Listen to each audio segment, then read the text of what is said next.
Manchester United kembali mendapat angin segar dalam perburuan pemain baru. Adrien Rabiot, gelandang milik Marseille, dikabarkan membuka diri untuk pindah ke Old Trafford pada musim panas ini. Situasi ini muncul setelah hubungan sang pemain dengan pelatih Robert De Zerbi disebut tidak berjalan mulus, sehingga Rabiot mulai mempertimbangkan opsi hengkang. Bagi MU, kabar ini tentu menjadi peluang besar. Ruben Amorim memang tengah mendesak manajemen untuk menambah amunisi di lini tengah. Apalagi usaha mereka mengejar target lain belum menemui hasil. Nama Rabiot sendiri bukan sosok asing, karena setan merah sudah lama menaruh minat padanya sejak beberapa tahun terakhir. Yang membuat transfer ini semakin realistis adalah bandrol harga yang cukup ramah. Marseille dikabarkan siap melepas Rabiot di kisaran 15 hingga 20 juta euro. Angka yang jauh lebih murah dibandingkan gelandang lain yang sempat diincar MU dengan nilai hingga 4 kali lipat. Dengan pengalaman, kualitas dan harga yang terjangkau, Rabiot dipandang sebagai opsi ideal untuk memperkuat skuad.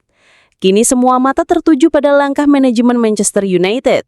Jika mereka bergerak cepat, peluang untuk membawa Rabiot ke Old Trafford sangat terbuka, sekaligus memberikan tambahan tenaga penting untuk menghadapi musim baru Premier League 2025-2026.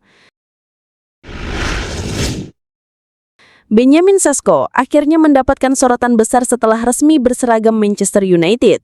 Striker muda asal Slovenia itu disebut-sebut akan menjadi senjata mematikan setan merah di musim 2025-2026. Kedatangannya dari RB Leipzig memang memakan biaya besar, namun menurut legenda MU, Mikael Silvestre, transfer ini bisa menjadi salah satu langkah terbaik klub dalam beberapa tahun terakhir. Sesko sudah mencatatkan debutnya kala MU berjumpa Arsenal akhir pekan lalu, meski laga tersebut berakhir dengan kekalahan. Namun Silvestre langsung memberikan pujian tinggi. Menurutnya, Sesko memiliki kombinasi fisik dan kelincahan yang membuatnya sangat sulit dihentikan. Dia selalu mencari ruang, mampu menerima bola di area berbahaya dan punya pergerakan yang bagus. Untuk pemain dengan postur seperti dia, kelincahannya luar biasa, ungkap mantan bek MU itu di MU TV. Bahkan, Silvestre menilai para bek Premier League akan menghadapi mimpi buruk saat berhadapan dengan Sesko. Sebagai seorang bek, saya tidak mau menghadapinya. Dia punya postur besar tapi lincah, dan itu kombinasi yang sangat menyulitkan. Lanjutnya, dengan potensi yang dimiliki, fans MU kini berharap besar Sesko bisa segera beradaptasi dan menjadi mesin gol baru tim. Apalagi pada laga akhir pekan melawan Fulham, sang striker disebut berpeluang tampil sebagai starter untuk pertama kalinya. Jika benar dipercaya sejak awal, inilah kesempatan emas baginya untuk menunjukkan bahwa Manchester United tidak salah berinvestasi besar pada dirinya. Apakah Sesko akan langsung meledak dan menjadi teror baru di Premier League? Semua mata kini tertuju padanya. Alexandro Garnacho dikabarkan menolak kesempatan besar untuk bergabung dengan Bayern Munchen. Winger muda Manchester United tersebut justru diyakini hanya ingin pindah ke Chelsea, klub yang sejak awal memang terus berusaha keras menutup kesepakatan sebelum bursa transfer ditutup. Bayern sebenarnya sudah melakukan pendekatan pada awal pekan, namun proposal itu langsung ditolak mentah-mentah. Manchester United sendiri mematok harga cukup tinggi untuk sang pemain, yakni sekitar 50 juta pound sterling. Nilai tersebut disebut merujuk pada standar transfer Noni Maduka dari Chelsea ke Arsenal beberapa waktu lalu.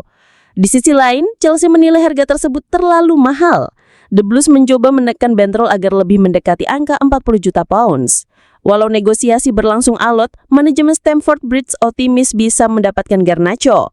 Keyakinan ini lahir karena sang pemain memang hanya ingin melanjutkan karir di London Barat, bukan di tempat lain.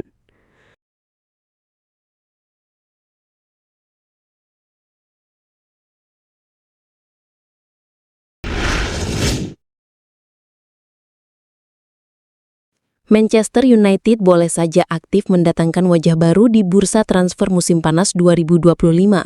Tetapi persoalan melepas pemain justru masih menjadi pekerjaan rumah besar. Salah satu contoh paling nyata adalah Antony. Sang winger asal Brazil begitu ingin kembali ke Real Betis, klub yang membesarkan kembali namanya lewat masa peminjaman musim lalu. Namun negosiasi antara kedua klub berjalan di tempat. Sejauh ini United belum berhasil menjual satupun pemain secara permanen. Padahal performa Antony saat berseragam Betis musim lalu terbilang gemilang, hingga membuat banyak pihak menilai ia layak dipermanenkan. Masalahnya, Manchester United mematok harga tinggi, sekitar 30 juta pounds atau setara 659 miliar rupiah. Angka tersebut masih terlalu berat untuk dipenuhi Betis yang saat ini harus berhati-hati dalam mengelola keuangan. Direktur olahraga Betis, Manu Fakardo, mengakui transfer ini bukan perkara mudah. Ia menegaskan bahwa klub tidak ingin terjebak dalam spekulasi dan lebih memilih fokus pada langkah realistis. Situasi itu membuat Betis harus memulai La Liga 2025-2026 tanpa Antony. Pada laga perdana melawan Elche, mereka hanya mampu bermain imbang 1-1. Hasil yang semakin menegaskan betapa pentingnya kehadiran sosok winger eksplosif seperti Antony di lini serang. Di sisi lain, Antony sudah mengambil keputusan tegas. Ia rela menerima pemotongan gaji demi kembali ke Betis, bahkan menolak tawaran bernilai besar dari klub-klub kaya asal Arab Saudi. Pilihan ini menjadi sinyal kuat bahwa prioritasnya hanya satu, Real Betis. Dukungan untuk kepulangannya pun terasa nyata. Nomor punggung 7 yang pernah ia kenakan musim lalu sengaja dibiarkan kosong, seolah klub hanya tinggal menunggu momen resmi untuk mengumumkan kepulangannya. Bagi Antony, kepastian ini sangat penting. Dengan Piala Dunia 2026 yang semakin dekat, ia membutuhkan menit bermain reguler untuk menjaga peluangnya menembus timnas Brasil. Situasi inilah yang membuat saga transfer Antony semakin panas. Tekanan kini bukan hanya dirasakan Betis yang harus mencari solusi finansial, tetapi juga Manchester United yang tidak ingin melepas sang winger dengan harga murah. Apakah kompromi akan tercapai? Atau justru Antony harus menghadapi musim penuh ketidakpastian? Semua mata kini tertuju pada langkah kedua klub dalam beberapa minggu ke depan.